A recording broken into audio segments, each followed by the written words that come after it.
Hello everyone, welcome to my channel job and education. তো আজকে ইতিহাসের মোস্ট ইম্পর্টেন্ট কোশ্চেন আলোচনা করব। তো চলো শুরু করা যাক। কোশ্চেন নাম্বার 1, বৌদ্ধ ধর্মগ্রন্থ ত্রিপিটক কোন লিপিতে লেখা?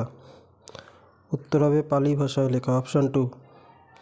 এরপরে নেক্সট কোশ্চেন নাম্বার 2, কোন সভ্যতার আদিবাসীরা প্রথম নিকাশি ব্যবস্থা প্রচলন করেন? তো এর সঠিক অ্যান্সার হবে অপশান 3, সিন্ধু সভ্যতা।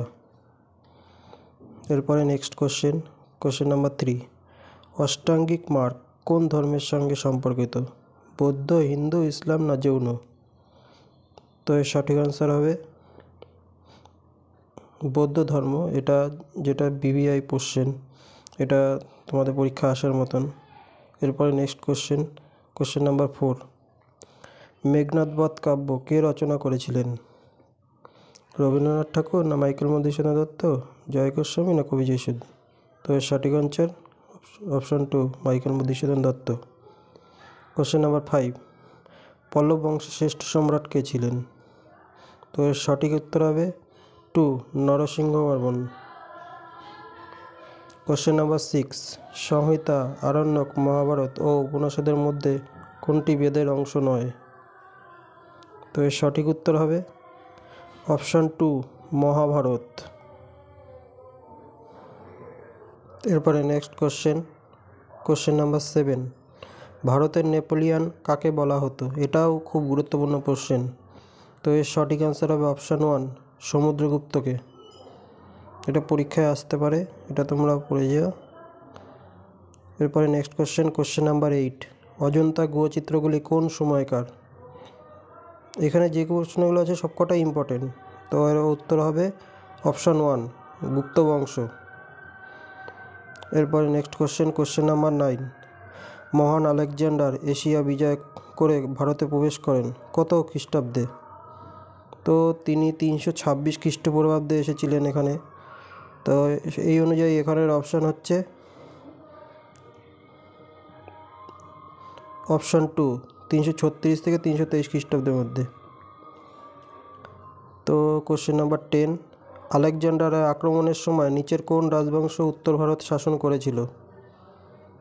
তো এটাও একটা গুরুত্বপূর্ণ কোশ্চেন। এর উত্তর হবে নন্দ বংশ।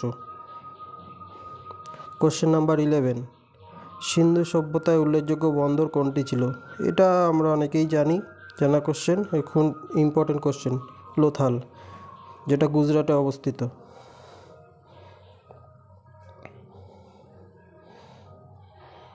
এটা একটা খুব গুরুত্বপূর্ণ বিমানবন্দর। তো এরপরে চলো নেক্সট কোশ্চেন নাম্বার 12, সিন্ধু সভ্যতার আদিবাসীরা কৃষির সাথে পরিচিত ছিল না। তো এই কোশ্চেনটা অ্যান্সার হবে খুবই সোজা, অপশান 3, ঘোড়ার সাথে সিন্ধু সভ্যতার লোকেরা পরিচিত ছিল না। কোশ্চেন নাম্বার 13, ইতিহাসবিদ ভি স্মিথ কাকে ভারতীয় নেপোলিয়ান বলে অভিহিত করেছেন? একটা প্রশ্ন আগেও হয়ে গেছে, এটা ইম্পর্টেন্ট প্রশ্নটাই, অপশান 2, সমুদ্রগুপ্ত। বৈদিক দেবতা ইন্দ্র কিসের দেবতা ছিল? এটাও অনেকের জানা কোশ্চেন। বায়ু, অনন্তকাল, বৃষ্টি এবং বজ্রপাত না আগুন? তো এর সঠিক উত্তর হবে বৃষ্টি এবং বজ্রপাত। কোশ্চেন নাম্বার 15, কৌটিল্যের লেখা বইটির নাম কি? তো এটাও ভিভিআই ইম্পর্টেন্ট কোশ্চেন, এটা পরীক্ষায় এসছে অনেক পরীক্ষায়। এর উত্তর হবে অর্থশাস্ত্র। এরপরে নেক্সট কোশ্চেন নাম্বার 16, বিখ্যাত সাঁচি স্তূপ কে নির্মাণ করেন? এটাও পরীক্ষায়, এখানে যে কটা প্রশ্ন সবকটাই ইম্পর্টেন্ট। তো এর উত্তর হবে অশোক সাঁচি স্তূপ নির্মাণ করেছিলেন।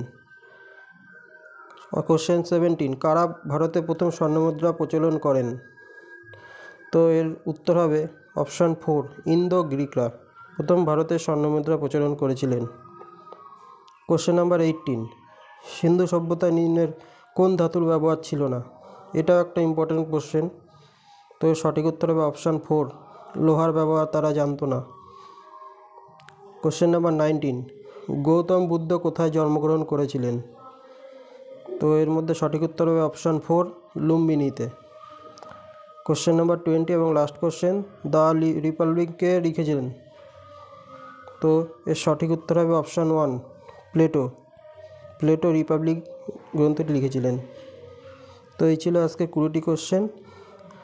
তোমাদের যদি এরকম ভিডিও নতুন নতুন সুন্দর ভিডিও পেতে চাও তো আমার চ্যানেলটা লাইক সাবস্ক্রাইব করে দিও। তো আজকের মতো এখানেই শেষ করছি, পরে দেখা হবে নেক্সট ভিডিওতে।